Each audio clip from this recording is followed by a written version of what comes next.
जगह है भैया? इधर बैठ जी, इधर सामने बैठ जी।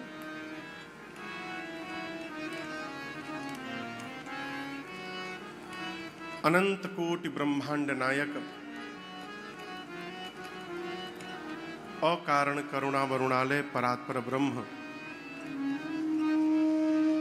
परम पिता परमेश्वर भगवान श्री सीताराम जी महाराज के चरणों में बारंबार वंदन। भूतनाथ भगवान श्री विश्वनाथ, जगत जननी माँ जगदम्बा माँ भवानी एवं अनंत बलवंत श्री हनुमंत लाल जी महाराज के पावन श्री चरणों में बारंबार वंदन। भक्त शिरोमणि परम भागवत कवि कुलभूषण पूज्यपाद गोस्वामी श्री तुलसीदास जी महाराज के पावन श्री चरणों में बारंबार वंदन प्रणाम। सप्तपुरियों में से एक मोक्षदायिनी पुरी, चार धामों में से एक धाम भगवान श्री कृष्ण की राजनगरी ये द्वारिकापुरी, जिसके परम पुनीत धरा पर बैठकर हम और आप भगवान स्वयं श्री द्वारिकाधीश की कृपा क्षत्र छाया में सुल्तानिया परिवार के द्वारा आयोजित ये 9 दिवसीय श्री राम कथा महोत्सव, जिसके आज हम और आप कथा में गोता लगाते लगाते 6वें सत्र में यहाँ पर सभी लोग उपस्थित हुए हैं। इस पूरे आयोजन के केंद्र में मुख्य आयोजक परम आदरणीय बाबूजी श्रीमान स्वर्गीय श्री भंवर लाल जी सुल्तानिया एवं श्रीमान मोतीलाल जी सुल्तानिया, जो इस कथा के मुख्य आयोजक हैं। मुख्य यजमान मैया श्रीमती मीना देवी जी सुल्तानिया एवं साथ में भैया श्रीमान कपिल सुल्तानिया जी। आज खष्टम सत्र में दैनिक यजमान के रूप में श्रीमान गोपाल जी एवं विरमा देवी सुल्तानिया, श्रीमान बजरंग जी भैया, पूरा सुल्तानिया परिवार। कल की कथा में कौन कौन नहीं थे? इतने नए लोग आ गए।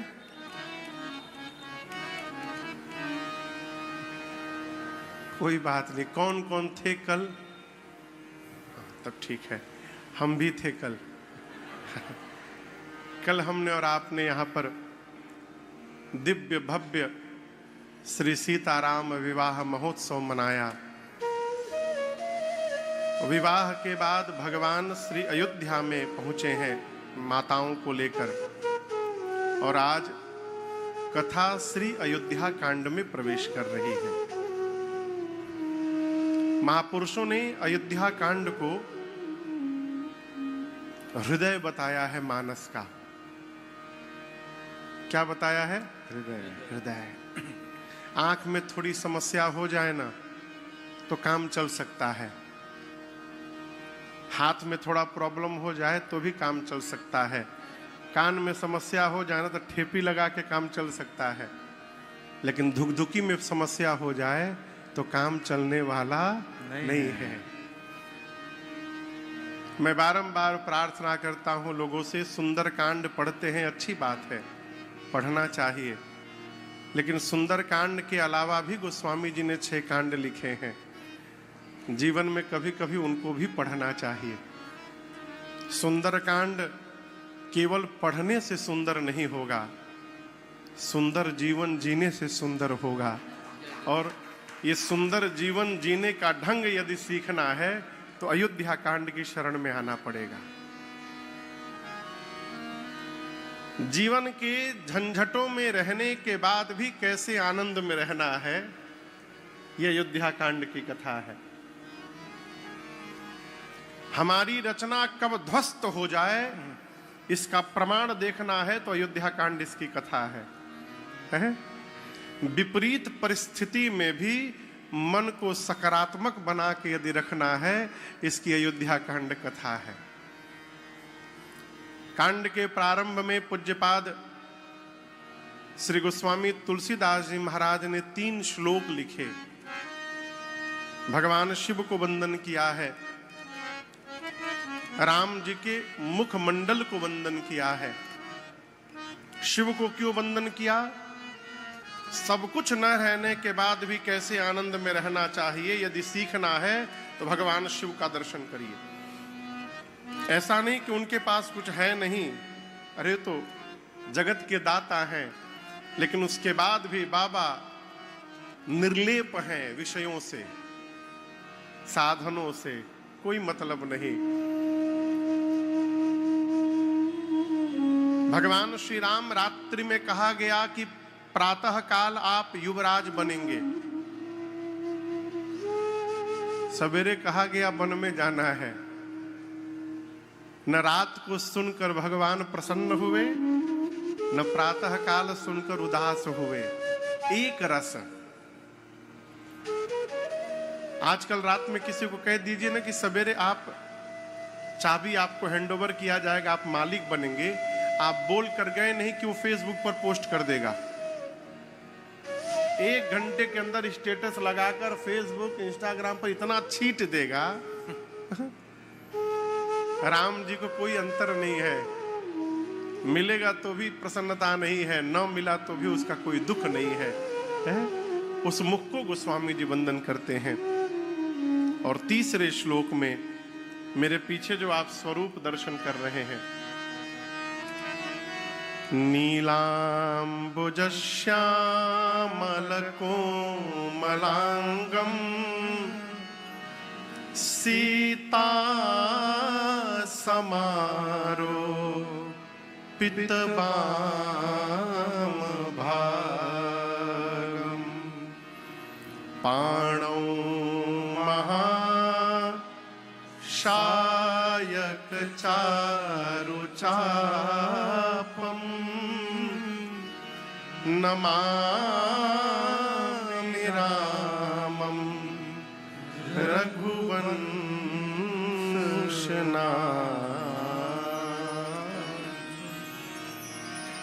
गोस्वामी जी कहते हैं नील अंबुज के समान जिसका श्याम रंग है। आप पीछे राम जी दिखाई दे रहे हैं आपको। राम जी का रंग क्या है? नीला। क्या रंग है? नीला। यही भगवान का रंग है, असली रंग। कहो, नील अंबुज के समान जिनका श्यामल वर्ण का रंग है, कोमल कोमल जिनके अंग हैं, बगल में बाम भाग में सीता समारो पितबाम भागम, मेरी जगत जननी मां श्री जानकी जिन राम जी के बाम भाग में विराजमान है। और वो राम जी पाणौ महाशायक चारु चापम। पाणी मतलब हाथ, पाणौ मतलब दोनों हाथ, उभौ। एक हाथ में महासायक, सायक यानी बाण, एक हाथ में अमोघ बाण, और दूसरे हाथ में चारु चापम, चारु यानी सुंदर और चाप यानी धनुष। एक हाथ में बाण और दूसरे हाथ में धनुष लेकर सीता मैया बाईं ओर हैं, पीतांबर वस्त्र धारण करके भगवान राम जो रघुवंश के सिंहासन पर विराजमान है, उन राम जी को गोस्वामी जी कहते हैं मैं बारंबार प्रणाम करता हूं। नमामि रामम रघुवंशनाथ। ये श्री रामचरितमानस के अयोध्या कांड के प्रारंभ के 3 श्लोक हैं। 3 श्लोकों की रचना करने के बाद पूज्यपाद गोस्वामी जी ने दोहा लिखा। ये दोहा किसको किसको याद है? आप लोग को नहीं याद है? श्री गुरु चरण सरोज रज निज मन मुकुर सुधार, बरनौ रघुबर बिमल जसु जो दायक फल चार। गोस्वामी जी कहते हैं श्री गुर चरण सरोज रज। अपने गुरुदेव भगवान के चरण, कमल रूपी चरण में सरोज पद, सरोज रज, कमल रूपी चरण में जो रज लगा हुआ है, उस रज से निज मन मुकुर सुधार। मुकुर मतलब बंटी बाबू, हाँ, मुकुर यानी दर्पण, शीशा। मुकुर यानी दर्पण। मन रूपी दर्पण को मैं गुरु जी के रज से साफ कर रहा हूं। क्यों? साफ जब तक नहीं होगा कैसे राम कथा गाऊंगा। बरनऊं रघुबर बिमल जस, जो दायक फल चार। ये भगवान का जो यश है, यही चारों फल देने वाला है। कितने फल देने वाला है? नाम मालूम है फल का? सेव, केला और अंगूर, अमरूद, हाँ हाँ, लाल लाल वाला मिल रहा है यहाँ पर, और अनार। ये फल नहीं मिलेगा, धर्म मिलेगा, अर्थ मिलेगा, काम मिलेगा, और धर्म पूर्वक उपार्जित अर्थ से जब सात्विक कामनाएं जीवन में पूर्ण होगी, तब जाकर अंतिम पुरुषार्थ मोक्ष प्राप्त होगा।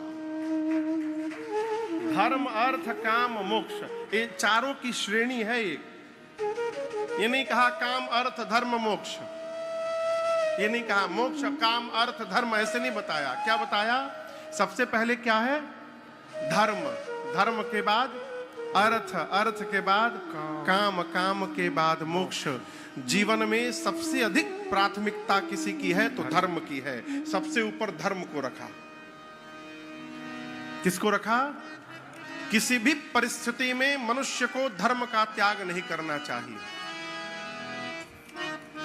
तजो मन हरि विमुख हन को संग। धर्म पूर्वक जीवन जीने के बाद जो अर्थ प्राप्त हो, देखिए अर्थ जीवन में आना चाहिए, लेकिन अर्थ कैसे आना चाहिए? धर्म की छाया में आना चाहिए। पहले धर्म को रखा, धर्म की छाया में अर्थ आना चाहिए। जब अर्थ धर्म की छाया में आएगा तो वो अर्थ हमको ले जाकर द्वारिकापुरी में राम कथा का आयोजन करवाएगा। वो अर्थ हमसे परमार्थ करवाएगा, वो अर्थ हमसे सत्कर्म करवाएगा।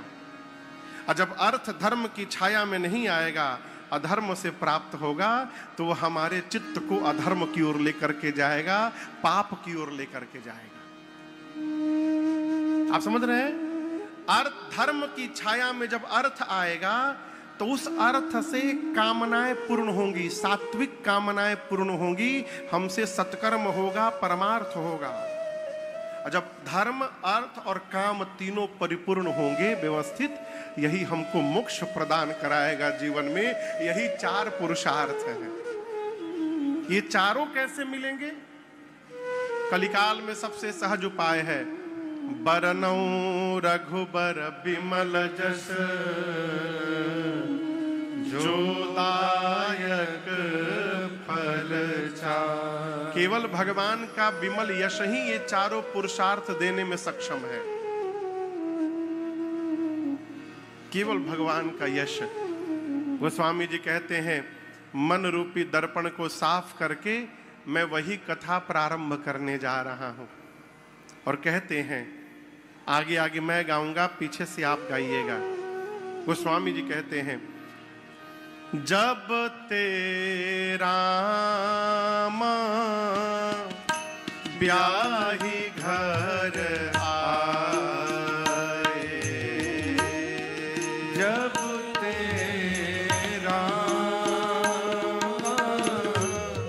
ब्याही घर आए, नित नव मंगल मोद बधाई, नित नव मंगल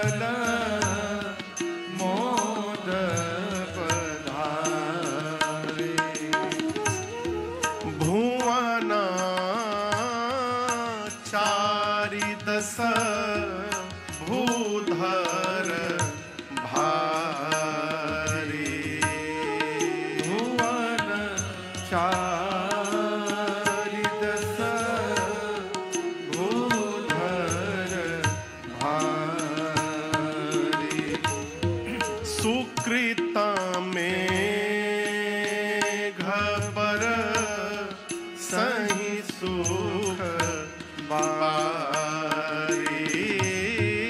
सुकृत में घबर सही सुख बारी रिधि सीधि संपत्ति ननदी सुहाई रिधि सीधि संपत्ति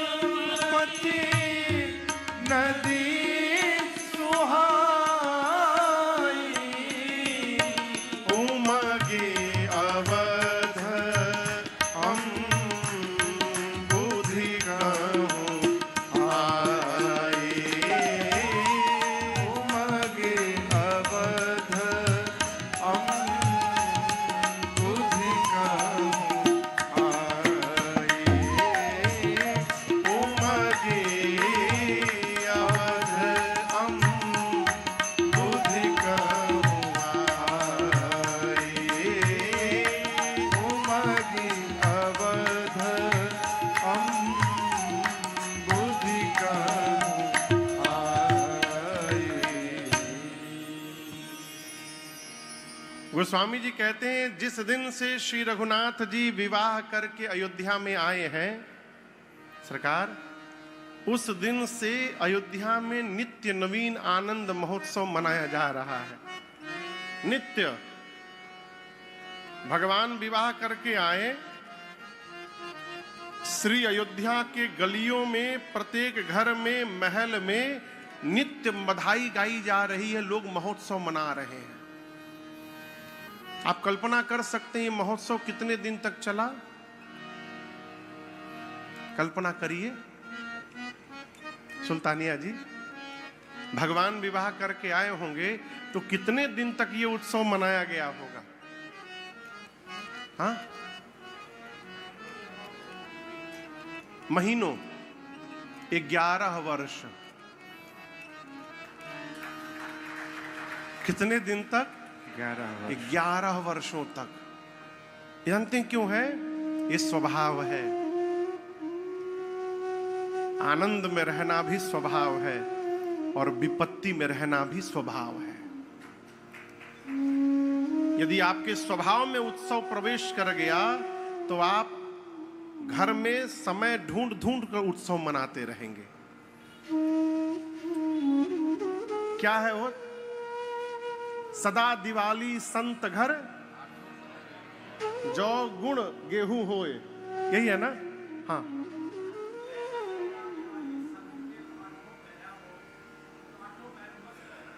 अच्छा, पहरा मौज। सदा दिवाली संत घर आठों पहरा मौज। मौज। नया सुन लिए हम, अच्छी बात है, अच्छी बात। हम जो सुने हैं सदा दिवाली संत घर जौ गुण गेहूं होए, यदि गेहूं और गुण भी है तो संत उतने आनंद में रहता है जैसे मानो दिवाली का पकवान बना हो, उतने आनंद में बना रहता है। ये स्वभाव है। जीवन तो बीतना है, ये हमको आपको निश्चय करना है कि हमको रो रो कर बिताना है कि हंसते हंसते बिताना है। इसका निर्णय हमको आपको करना है? और ये ना समझिएगा कि किसी घर में समस्या नहीं है। कौन ऐसा स्थान है जहां पर कोई समस्या नहीं है? जो कह रहा है कि हमारे लाइफ में कोई टेंशन नहीं है, वो झूठ बोल रहा है। बिल्कुल झूठ बोल। अरे शंकर भगवान टेंशन से नहीं बचे तो हम आप क्या हैं? इनके घर में इतना टेंशन है आप सोच नहीं सकते। एक ही साथ घर के आंगन में सांप और मोर घूम रहे हैं, बेचारे सांप को मोर से बचा के रखना है, ये कम टेंशन है? बाबा के आगे गणेश जी की सवारी मूसक महाराज फुदकते रहते हैं। बाबा के गले में सांप है, सांप के आगे चूहा कूद रहा है। अब चूहे को सांप से बचा के रखना है, ये कम टेंशन है का? कैलाश के पार्किंग एरिया में सिंह और नंदी एक साथ खड़े होते हैं, आप दर्शन करिए। लेकिन उस झंझट में भी आनंद में बना रहना है। ये कथा कहती है, आनंद को समाप्त मत होने दीजिए। दूसरे के प्रभाव में आकर अपना स्वभाव नहीं बदलना चाहिए। समझ रहे हैं बड़ी बतिया को? भगवान विवाह करके लौटे अयोध्या। 11 वर्षों तक अयोध्या में उत्सव मनाया गया लगातार। नित नव मंगल मोद बधाई। गोस्वामी जी कहते हैं, अयोध्या वासियों के जीवन के सत्कर्म उनके ऊपर बादल बन के और सुख की वर्षा कर रहे हैं। सुकृत मेघ, सुकृत यानी सुंदर कर्म के मेघ बरस ही सुख बारी। आप 1.5 लाख 2 लाख का बेड खरीद सकते हैं, नींद कहां से खरीदिएगा? कहो, नींद कहां से लेके आइएगा? नींद तो सत्कर्म से आएगी, सुकृत से आएगी।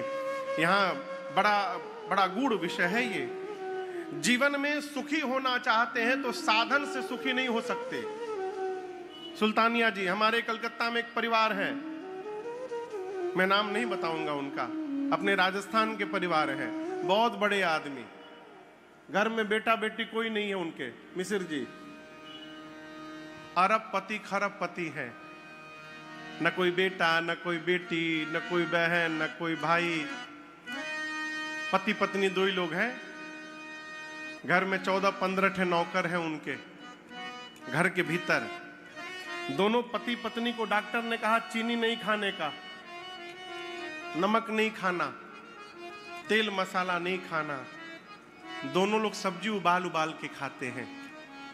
उनके ही घर के किचन में उनके ही पैसे से उनके घर के नौकर 56 भोग बना के खाते हैं। अब आप कहिए सुखी नौकर हैं कि सेठ जी हैं? आप साधन जमा करके सुखी नहीं हो सकते, आप जीवन में साधना करके सुखी हो सकते हैं, सत्कर्म करके सुखी हो सकते हैं।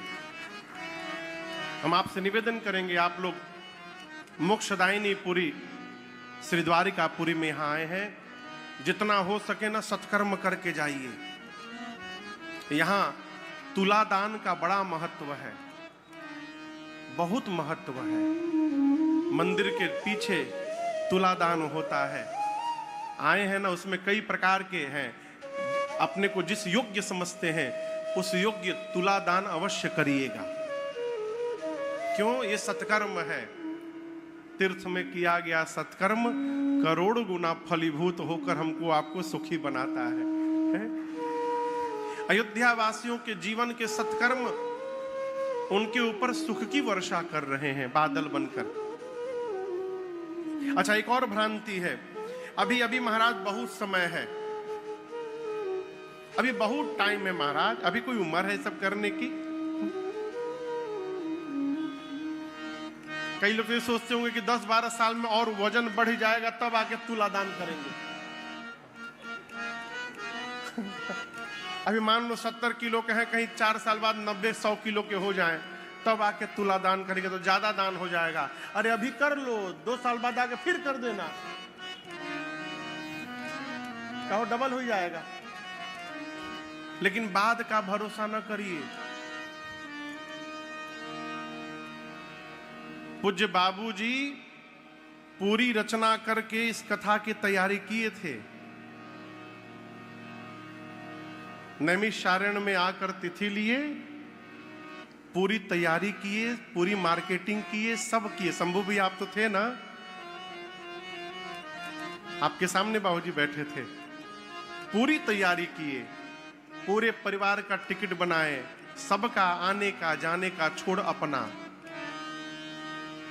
कल किसी ने नहीं देखा माई बाप, आज आपके हाथ में बाजी है, जितना मारना है मार लीजिए बाजी, कल कौन होगा क्या जानता है। मानो तू है मुसाफिर और ये दुनिया है धर्मशाला, मानो तू है मुसाफिर, ये दुनिया है धर्मशाला, संसार क्या है सपना वो भी अजब निराला, संसार क्या है सपना वो भी अजब निराला, मानो तू है मुसाफिर दुनिया है धर्मशाला, मानो तू है मुसाफिर दुनिया है धर्मशाला, संसार क्या है सपना वो भी अजब निराला, कौड़ी के मोल तूने, कौड़ी के मोल तूने हीरे को बेच डाला, कौड़ी के मोल तूने हीरे को बेच डाला, संसार क्या है सपना वो भी अजब निराला, कौड़ी के मोल तूने हीरे को बेच डाला, कौड़ी के मोल तूने हीरे को बेच डाला, संसार क्या है सपना वो भी अजब निराला, संसार क्या है सपना वो भी अजब निराला, मानो तू है मुसाफिर।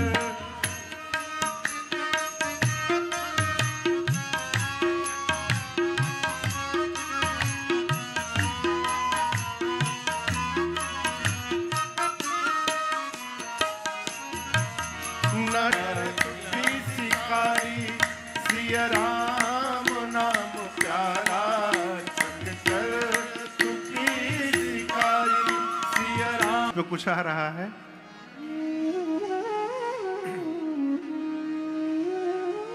कौड़ी जानते हैं कौड़ी, कौड़ी पहले ये जो समुद्र के किनारे कौड़ी मिलेगा आपको, समुद्र के किनारे बालू पर, पहले उसी से लेन देन होता था। सबसे छोटी कोई इकाई थी तो फूटी कौड़ी, कौड़ी में छेद होता था, 3 फूटी कौड़ी मिलाकर एक साबुत कौड़ी होता था। साधक कहता है हमने और आपने इस अनमोल जीवन को प्राप्त करके यहाँ आ करके कौड़ी के मोल तूने इस हीरे को बेच डाला, संसार क्या है सपना वो भी अजब निराला। जिस मानव का शरीर प्राप्त करके हम भगवत भक्ति प्राप्त कर सकते थे, उस शरीर को प्राप्त करके हम जगत में फंस के समाप्त हो गए। हम बुद्धिमान हैं कि मूर्ख हैं, समझिएगा। जीवन में किया गया सत्कर्म हमको सुखी करता है। सत्कर्म यदि जीवन में हुआ है तो हम अभाव में भी विचलित नहीं होंगे, और यदि सत्कर्म नहीं है शंभू बाबू तो आप सब कुछ होने के बाद भी प्रसन्न नहीं रह पाएंगे। आज अयोध्या वासियों के जीवन का सत्कर्म उनके ऊपर बादल बन के सुख की वर्षा कर रहा है। सुकृत मेघ बरस ही सुख बारी। और गोस्वामी जी कहते हैं कि पूरा अवध पूरी अयोध्या सब विधि सब पुर लोग सुखारे सब विधि मनसा वाचा कर्मणा सब प्रकार अयोध्या के सारे लोग सुखी हैं। दिन रात शंकर जी से अयोध्यावासी प्रार्थना करते हैं। दिन रात जानते क्या कहते हैं अयोध्यावासी? शंकर जी से कहते हैं, प्रभु अपने रहते रहते महाराज दशरथ राम जी को युवराज बना दें, ऐसी कृपा करिए बाबा। हम लोग राम जी को युवराज पद पर बैठे देखना चाहते हैं। आप अछत युवराज पद राम ही देव नरेश। और एक बार समझिएगा,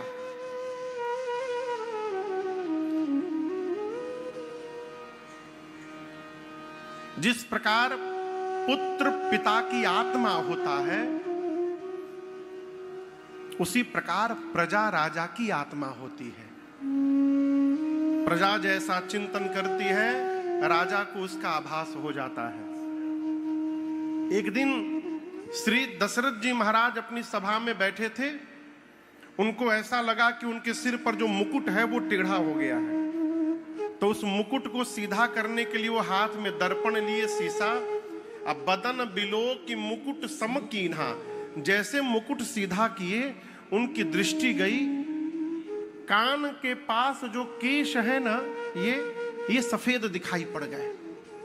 श्रवण समीप भये शित केसा, और ये श्वेत केश जैसे दिखाई पड़े, महाराज समझ गए ये केश मुझे उपदेश दे रहे हैं कि महाराज हम तो श्वेत हो गए, आप कब अपना रंग बदलिएगा? समय आ गया है, बहुत आप राजा बन के रह गए। नृप युवराज राम कहूं देहु, राम को युवराज बनाइए। जैसे मन में ये भाव आया, श्री चक्रवर्ती जी महाराज दौड़ कर गए अपने गुरुदेव भगवान के पास। देखिए, संतान जब योग्य हो जाए ना, संतान जब योग्य हो जाए तो पिता का धर्म है राज अपना पूरा कार्यभार संतान को सौंप करके मुक्त हो जाना चाहिए। मुक्त कोई करेगा नहीं, मुक्त होना पड़ता है। और एक बात कहे, लोग कोई मर जाता है तो कहते हैं कि फलनवा मुक्त हो गया। कौन देखने गया मुक्त हुआ कि क्या हुआ? देखना है तो पहले आपको मरना पड़ेगा। मरने के बाद कोई मुक्त नहीं होता, केवल एक काम होता है, उसका नाम है तेरही। और जो समय आ गया है वो भी तब होगा जब आपका संतान लायक होगा। तब जितना विकराल समय आया है, बाबूजी जीवन भर सनातनी रहते हैं, मरने के बाद बच्चे उनको आर्य समाजी बना दे रहे हैं। क्यों? टाइम नहीं है। 12 दिन का टाइम, ऑफिस से छुट्टी नहीं मिलेगी, 3 दिन में सब निपटाओ। अरे अभागे, जिस माँ ने तुमको 9 महीने कोख में रखा है, उस माई बाप के लिए यदि हमारे पास 12-15 दिन नहीं निकल पा रहा है, हम पशु से भी गए गुजरे हैं, मनुष्य तो हो ही नहीं सकते। मरने के बाद केवल तेरही होती है। जो जीवित रहते मुक्त नहीं हो पाया, वो मरने के बाद कदापि मुक्त नहीं हो सकता। संतान योग्य हो तो भार सौंपिए, मुक्त होइए। महाराज डुबा देगा तो आप रात को मर गए तो कल से कौन आबाद करेगा? अमृत पी के तो नहीं आए हैं आप। यदि डर है कि बच्चा डुबा देगा और रात्रि को आप टे हो गए तो कल से तो वही डुबाएगा। कौन संभालेगा? आपके सामने डुबाएगा भी तो आप संभालने के लिए रहेंगे, आपके बाद डुबाएगा तो कौन उसको संभालेगा? संतान को सौंपिए, मुक्त होइए। आप ब्रह्मा नहीं है कि आप सब ठीक कर दीजिएगा।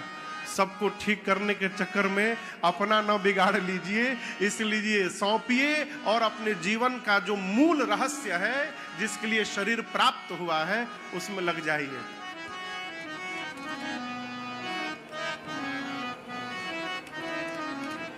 अब ना बने तो फिर ना बनेगी,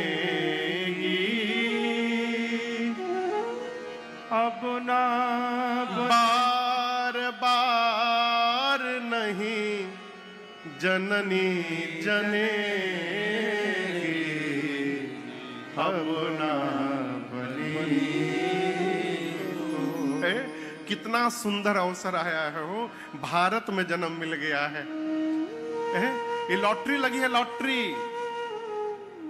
दुर्भाग्य तो होता है कि सनातन धर्म में जन्म लेने के बाद भी कोई जाकर क्रिश्चियन बन रहा है। ये दुर्भाग्य है। यदि अंग्रेजी बनना था तो भगवान इंग्लैंड में जन्म नहीं देते, द्वारिका में कहां जन्म देते, आप सोचिए। लॉटरी लगी है कि भारतवर्ष में शरीर मिला है। भारतवर्ष वो देश है जिस देश में कन्हैया अवतार लेते हैं और राम अवतार लेते हैं। ये सौभाग्य है। जितना लूटना है लूट लीजिए, दोबारा ऐसा चांस मिलने वाला नहीं है। जब सुल्तानिया जी डेट लेने आए ना कथा की, तो डेट थी नहीं। अगले 2 साल तक भगवत कृपा से कथा का कोई डेट खाली नहीं है। 2028 लास्ट में जाकर मिल सकता है, प्रभु की कृपा है। लेकिन जब सुल्तानिया जी बोले कि महाराज द्वारिकापुरी में कथा गानी है, तो हमको लालच आ गया। मैं सत्य बता रहा हूं। मैं देखने लगा 4 धाम में से 2 में तो कथा गा चुका हूं, श्री जगन्नाथपुरी में और रामेश्वरम में। द्वारिकापुरी में हो जाएगी कथा तो 3 धाम में यात्रा हो जाएगी। मैं अपनी स्वार्थ की बात बता रहा हूं। और ये बताऊं, ये मेरे पर भगवान की कृपा हो गई है। मैं पहले दिन बताया आपको, मैं यहां आया नहीं हूं, श्री द्वारिकाधीश ने कथा सुनने के लिए बुलाया है, इसलिए मैं यहां पर आया हूं। ये मेरा सौभाग्य है। मनुष्य का शरीर मिला माई बाप, जितना बनाना है बना लीजिए। कल क्या होगा कोई नहीं जानता है। इसी कल की तो कथा है आज। महाराज गए गुरु जी के पास, कहते हैं गुरुदेव मेरे राम सब प्रकार लायक हो गए हैं। मेरी उम्र 60,000 वर्ष की हो गई है। दशरथ जी की उम्र कितनी थी? 60,000। 60,000 ईयर्स दशरथ जी की उम्र है। मैं 60,000 वर्ष का हो गया हूं, बुढ़ापे में आ गया हूं।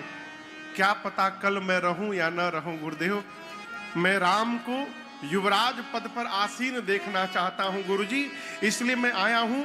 एक ऐसा मुहूर्त मुझे बता दीजिए जिस मुहूर्त पर मैं राम का अभिषेक कर सकूं।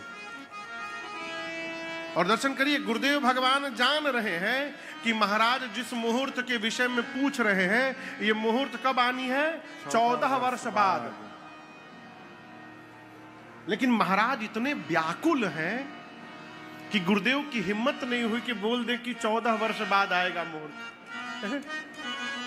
गुरु जी सोचे, यदि मेरी बात मानकर महाराज यदि राम का आज ही अभिषेक कर दे, अभी इसी समय, तो हो सकता है ब्रह्मा जी की रचना बदल जाए। तो गुरुदेव ने कहा महाराज मुहूर्त मत पूछिए। महाराज कहा राम का अभिषेक मुहूर्त पर नहीं होगा। महाराज बोले कैसे होगा गुरुजी?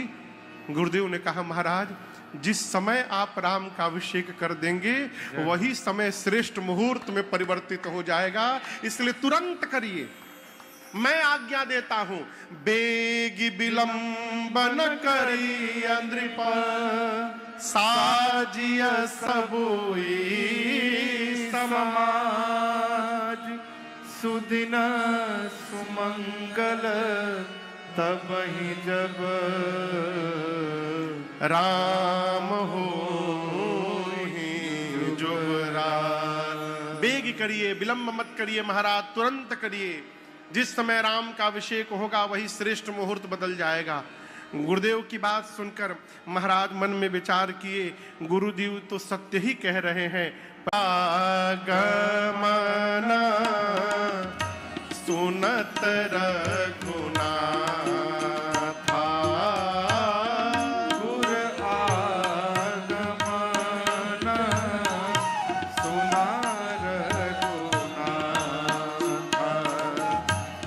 द्वार आई पद नायऊ माथा, द्वार आई पद नायऊ माथा सादर अर्घ दे घर आने सादर अर्घ देई घर आने सोरह भांति पूजी सन माने सोरह भांति पूजिसन माने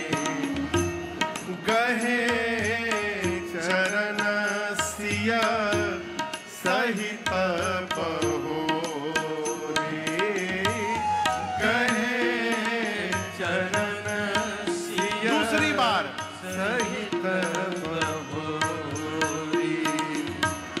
बोले राम कमल कर जोरी बोले राम कमल कर जोरी सेवा का सदा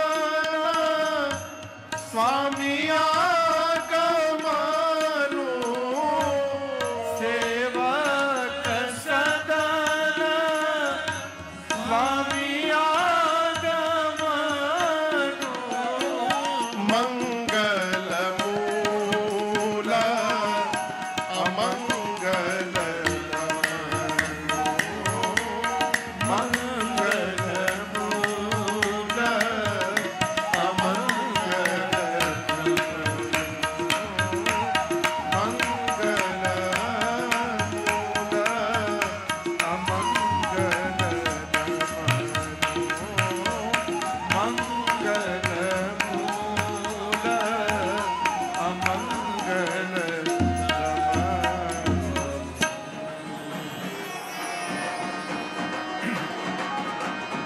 आइए थोड़ा कीर्तन करते हैं। श्री राम जय राम जय जय राम श्री राम जय राम जय जय राम श्री राम जय राम जय जय राम श्री राम जय राम जय जय राम श्री राम जय राम जय जय राम श्री राम जय गाइए जय जय राम श्री राम जय राम जय जय राम श्री राम जय राम जय जय राम श्री राम जय राम जय जय राम श्री राम जय राम जय जय राम श्री राम जय राम जय जय राम श्री राम जय राम जय जय राम श्री राम जय राम जय जय राम श्री राम जय राम जय जय राम श्री राम जय राम जय जय राम श्री राम जय राम जय जय राम श्री राम जय राम जय जय जय राम श्री राम जय राम जय जय राम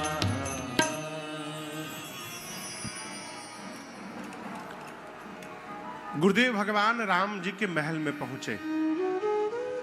राम जी बाहर निकलकर गुर आगमन सुनत रघुमा नाथा द्वार आई पद नायौ माथा। घर में जब किसी श्रेष्ठ का आगमन आने की सूचना मिले तो घर से बाहर निकलकर उनकी प्रतीक्षा करनी चाहिए, ये मर्यादा है। राम जी घर के बाहर आकर खड़े हैं। जैसे गुरुदेव ने आए, राम जी उनके चरणों में प्रणाम किए। कैसे प्रणाम किए माधव जी?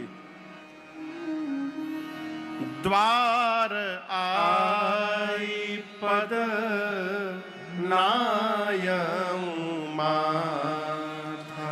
गुरुदेव भगवान के चरण में राम जी ने अपना सर ले जाके रख दिया। ये प्रणाम करने की विधि है। स्वागत करके भीतर लाए, बिठाए, 16 प्रकार से पूजन किए, षोडशोपचार। अब पूजा करने के बाद दोबारा सीता मैया के साथ मिल के प्रणाम किया राम जी ने। और प्रणाम करके राम जी हाथ जोड़कर बोले, गुरुदेव, सेवक के घर में अचानक यदि स्वामी आ जाए तो इससे बढ़कर सेवक का कोई मंगल नहीं हो सकता। गुरुदेव, आप मेरा मंगल करने आए हैं। सेवक सदन स्वामी आगमन, यही मंगल का मूल है।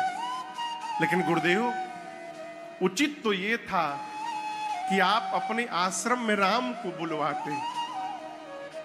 आप यहां आए, उचित नहीं था गुरुदेव। आप मुझे बुलवाए होते, मैं आपके पास आता। लेकिन आज अपने प्रभुता का त्याग करके आपने मेरे ऊपर कृपा कर दी है। प्रभुता तजी प्रभु कीन स्नेहु भयउ पुनीत आज यह गेहूं। आज ये मेरा घर पवित्र हो गया। गुरुदेव, कहिए क्या आज्ञा है मेरे लिए? गुरुदेव ने कहा, राम, आज रात्रि में आप अन्न नहीं खाएंगे। राम जी बोले, जो आज्ञा गुरुदेव। फल खाएंगे? जी आज्ञा गुरुदेव। दूध पिएंगे, पेय आहार करेंगे? ठीक गुरुदेव। भूमि पर शयन करेंगे? भूमि पर? राम जी बोले, जो आज्ञा गुरुदेव। कोई विशेष हेतु? गुरुदेव ने कहा, राम, यदि ब्रह्मा जी आज की रात्रि को ठीक से निकाल दिए, तब कल आपके पिताजी आपको युवराज बनाने वाले हैं। प्रातः आपका अभिषेक होगा कल। तो गुरुजी सीधा बोल सकते थे कि कल प्रातः काल अभिषेक होगा आपका। ये बोलने की क्या आवश्यकता थी कि यदि ब्रह्मा जी आज की रात ठीक से निकाल दिए? ये कहने की क्या आवश्यकता थी? आप समझ रहे हैं? ये यदि इतना छोटा शब्द है लेकिन इतना प्रभावशाली है। किसी व्यक्ति के बारे में बोलिए, ये बड़े अच्छे हैं, साधु हैं, बड़े महात्मा हैं, सज्जन हैं, शीलवान हैं, गुणवान हैं, धर्मात्मा हैं, भक्त हैं, लेकिन इतना बोलने के बाद आपने लेकिन बोल दिया ना, तो सब खत्म हो गया। आदमी तो बड़े अच्छे हैं लेकिन कंजूस हैं, खत्म हो गया ना हो। ब्रह्मा जी बोले, गुरुदेव बोले, यदि ब्रह्मा जी आज की रात ठीक से निकालेंगे तो कल आप सवेरे युवराज बनेंगे। गुरु जी ने इशारा कर दिया, राम, आज की रात ठीक से निकलने वाली नहीं है, आप अपनी रचना बनाइए। अब राम जी देवताओं को बुलाए रात में ही, और बुलाकर बोले, हाथ पे हाथ धर कर बैठे हो, कल प्रातः काल युवराज बन जाऊंगा, और यदि मैं युवराज बन गया तो फिर हो गया तुम्हारा कार्य पूरा। अब देवता तो कांपने लगे। इंद्र बोले, हमारी कुर्सी का क्या होगा? इंद्र बोले, कुर्सी तब मिलेगी जब मैं यहां से बाहर जाऊंगा। कुछ करो रात में कि मैं अयोध्या छोड़कर वन में जाऊं। यहां समझिएगा, ये राम जी की रचना है, कैकेयी मैया की रचना नहीं है। राम जी ने देवताओं को प्रेरित किया, कुछ करो कि मैं अयोध्या छोड़कर सवेरे वन में जाऊं। पूरी अयोध्या का श्रृंगार हुआ है। देवताओं को यह श्रृंगार भा नहीं रहा। देखिए, चोर है ना, जो चोर होता है, हम, अच्छा आप बताओ, आपको अमावस्या अच्छा लगता कि पूर्णिमा? बोलिए, जोर से बोलिए, क्यों? क्यों?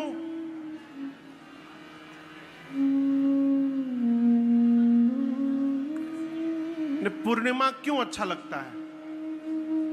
पूर्णिमा में चंद्रमा अपने 16 कलाओं से उदित रहते हैं। पूर्ण चंद्रमा का दर्शन होता है। रात्रि में भी धरती पर प्रकाश फैला रहता है, चांदनी फैली रहती है चांद की। अमावस्या के दिन अंधकार रहता है।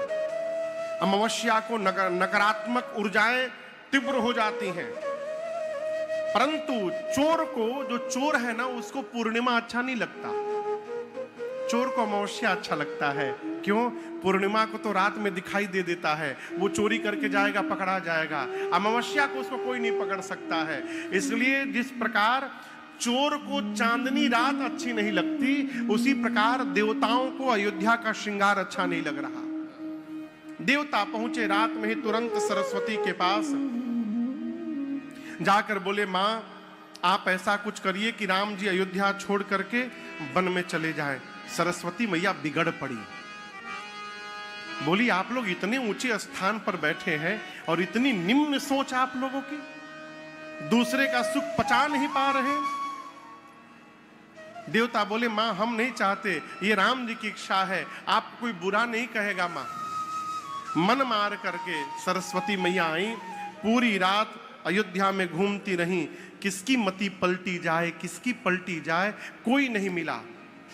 लौट रही थी ना, तब तक एक पर दृष्टि चली गई। कौन था वो? नाम मंथरा मंदमती चेरी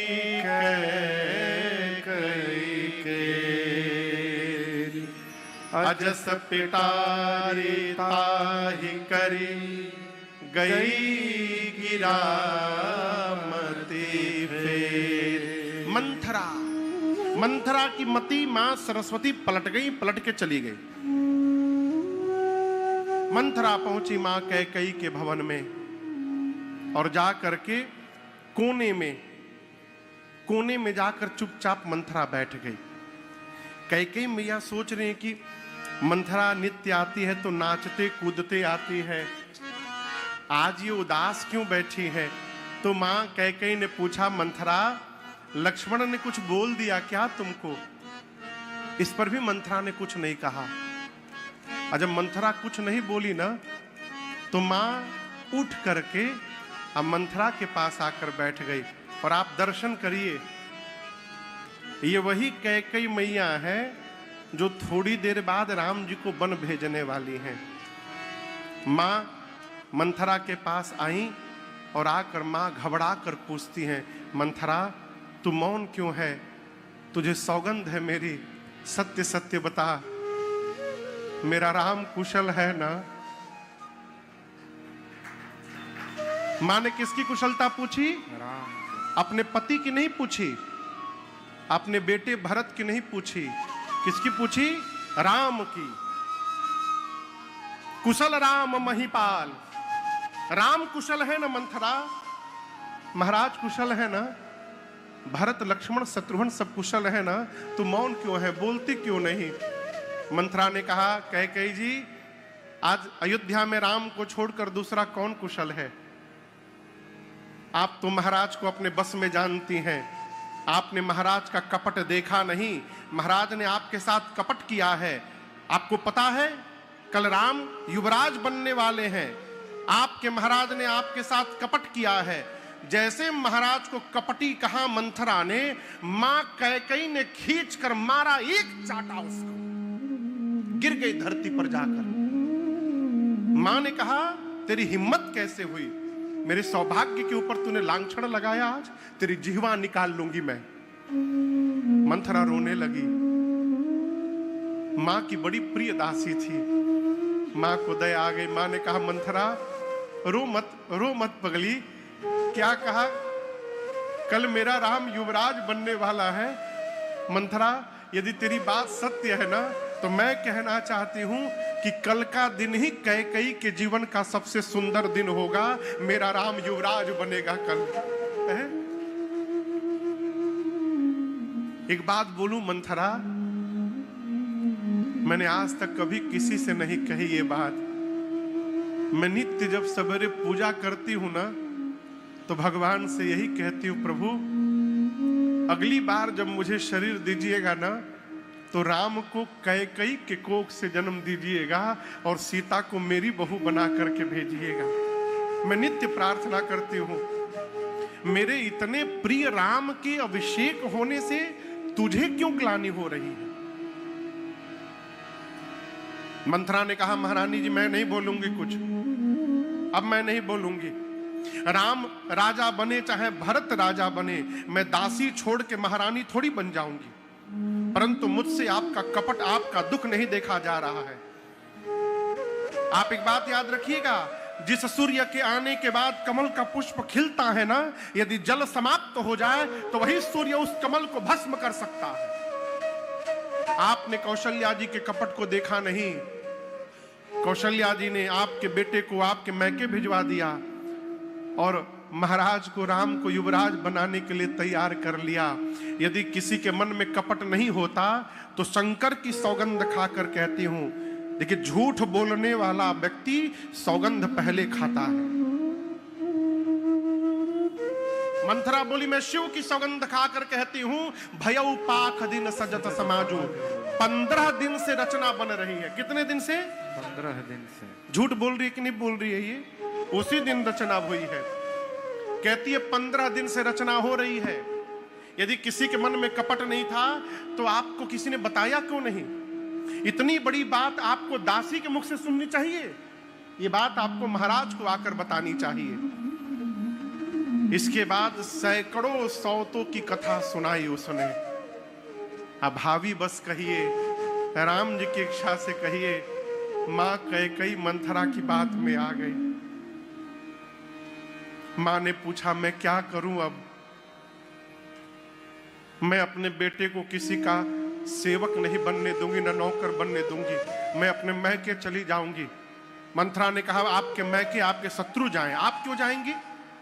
मैंने ज्योतिषियों से आज ही पूछा है और ज्योतिषियों ने 3 रेखा खींचकर कही है कि राजा भरत ही बनेंगे। आप चिंता मत करिए। आप एक काम करिए, कोप भवन में चले जाइए,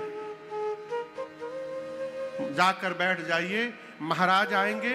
आपके पास 2 वरदान है ना, अपने पुत्र के लिए राज सत्ता और राम के लिए वनवास मांग लीजिएगा। और एक बात कहें, जब तक महाराज राम की सौगंध न ले ले तब तक बोलिएगा मत उनसे, क्योंकि जब राम की सौगंध ले लेंगे ना तो फिर उनको देना पड़ेगा। सब सिखाया उसने। मूल में प्रवेश करिएगा तो ये मां सब जानबूझ के कर रही है। लेकिन व्यवहारिक दृष्टिकोण से मैं आपको एक बात कहना चाहता हूं। आप दर्शन करिए, कैकेयी मैया महारानी है और उनको समझा कौन रहा है? उनकी दासी। दासी महारानी को समझा रही है। हमको भी ये जीवन में एक सीमा बना के रहनी चाहिए कि हमको कौन समझाएगा। हमको हमारे घर का नौकर समझा रहा है और समझ रहे हैं। यदि सेवक के समझाने से हम समझेंगे तो हमारे घर में भी यही उत्पात होने वाला है। मां कैकेयी जाकर कोप भवन में बैठ गई। संध्या में जब पूरी व्यवस्था कल की महाराज करा लिए तो सोचे कि चलकर कैकेयी को यह सूचना मैं अपने मुख से दूं। पहुंचे, कोप भवन में गए। महाराज कैकेयी मैया को देखे तो सूख गए। बोले, कैकेयी क्या हो गया तुमको?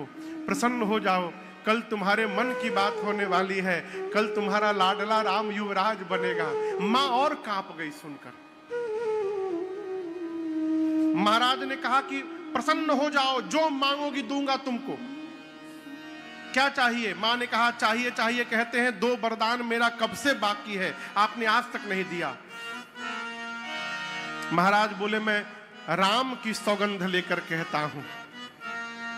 रघुकुल रीति सदा चली आई, प्राण जाहि बरु बचन जाहि। मैं राम की सौगंध लेकर कहता हूं कैकेयी, आप जो मांगिएगा मैं आपको दूंगा। जब महाराज ने राम जी की सौगंध ले ली ना, कैकेयी मैया उठ के बैठी और मां ने कहा, सुनहु प्राण प्रिय भावत जी का। हे प्राण प्रिय, मेरे हृदय को जो पहला वरदान वचन भा रहा है मैं बताऊं? महाराज बोले, बताओ। मां बोली, कल सुबह राम को नहीं, देहु एक बर भरत ही टीका। कल प्रातः काल आप राम के स्थान पर मेरे पुत्र का राज तिलक करेंगे, भरत का। इस बात को सुनकर महाराज कांप गए, मानो शरीर पर बिजली गिर गई हो। उनका पूरा शरीर कांपने लगा। महाराज सोचने लगे कि पहले वर्जन में यदि ये मांग लिया तो दूसरे में क्या मांगेगी। और आप दर्शन करिए, दूसरा वचन मांगते समय मां कैकेयी का पूरा शरीर कांप रहा है। मां भी नहीं बोल पा रही है। मां ने हाथ जोड़ लिया, कहा प्रभु मैं मांगूं दूसर बर कर जोरी, पुरवाहु नाथ मनोरथ मोरी। मां का पूरा शरीर कांप रहा है।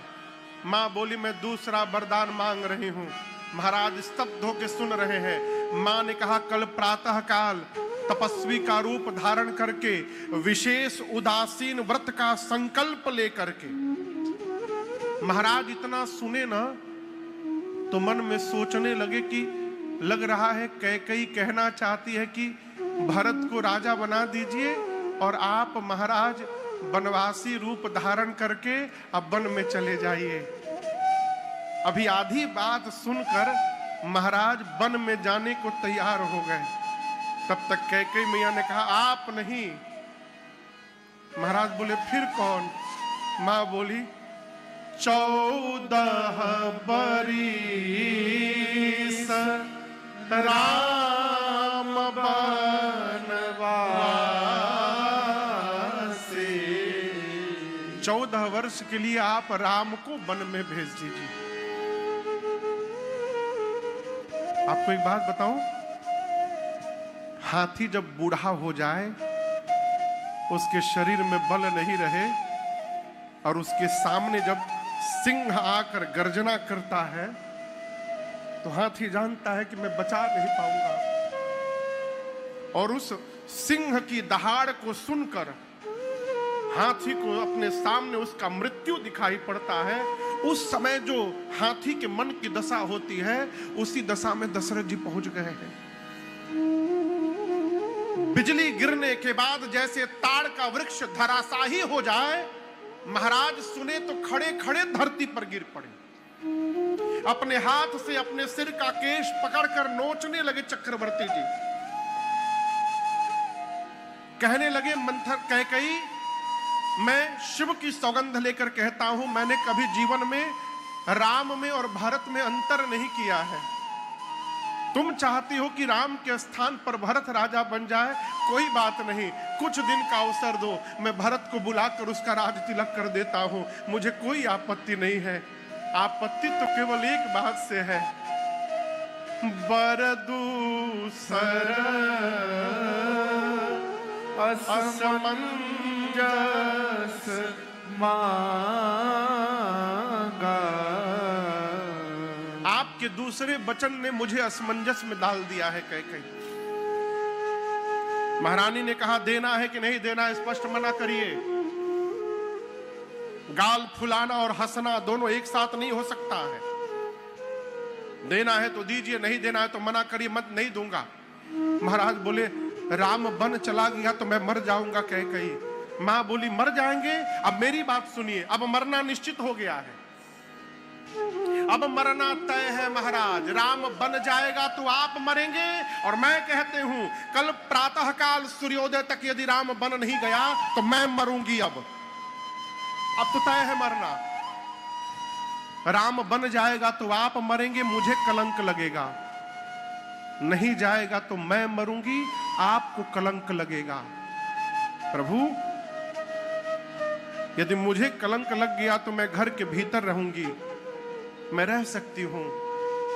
आपको कलंक लग गया तो आपको तो समाज में रहना है। कलंकी मुख लेकर समाज में कैसे जीवित रहेंगे आप? महाराज समझ गए कि कैकेयी यही चाहती है कि अब मैं न रहूं। पूरी रात कोप भवन में पड़े रहें। गोस्वामी जी कहते हैं दशरथ जी की दशा कैसी है, जैसे किसी पक्षी को बहेलिया मारने के लिए कसाई आवे, पक्षी देख रहा है, पक्षी के दोनों पंख कट गए हैं, वो उड़ना चाह रहा है लेकिन उड़ नहीं पा रहा है। उसी दशा में चक्रवर्ती जी हैं।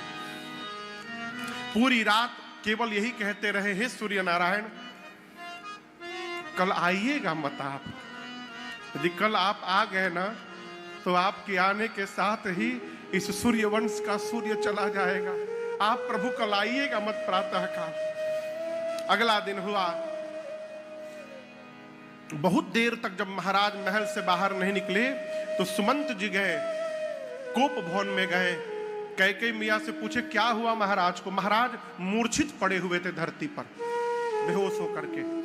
कैकेयी मियाँ बोली मैं कुछ नहीं जानती हूं, पूरी रात राम राम राम राम बोले हैं, राम को बुला कर ले आइए। सुमंत जी गए, राम जी को लेकर के आए। राम जी पहली बार दुख देखे थे जीवन में। गोस्वामी जी कहते हैं भैया आज के पहले राम जी ने दुख शब्द सुना ही नहीं था कभी, पहली बार देखा। राम जी बोले मोहि कहू मां तू तात दुख कारण। मां पिताजी के दुख का कारण बताओ। कैकेयी मियां ने सब बात बता दी, कुछ छिपाया नहीं, सब बताया कैसे मैंने मांगा, क्या मांगा। और सुनकर महाराज की दशा हुई।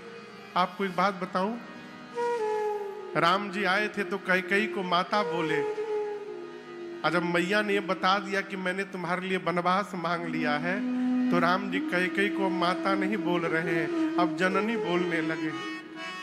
क्या बोलने लगे? लेकिन राम की जननी कैकेयी नहीं है, राम की जननी कौशल्या है। जननी उसको कहते हैं जो जन्म देती है।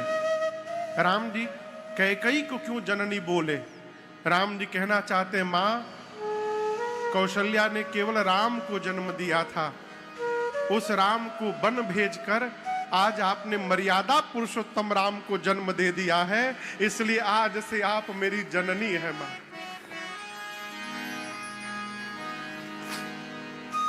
राम जी कहते हैं सुनो जननी सोई सुत बड़ भागी,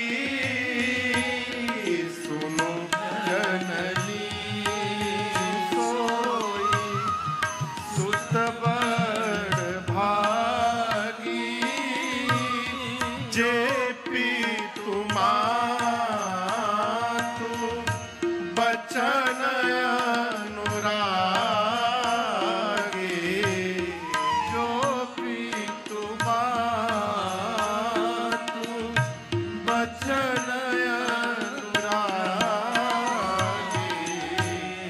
तनया मातु पितु तोषणे हारा, तनया मातु पितु तोषणे हारा,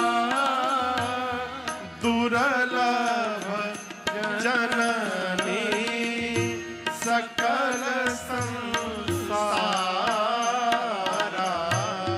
दुर्लभ जननी सकल संसारा,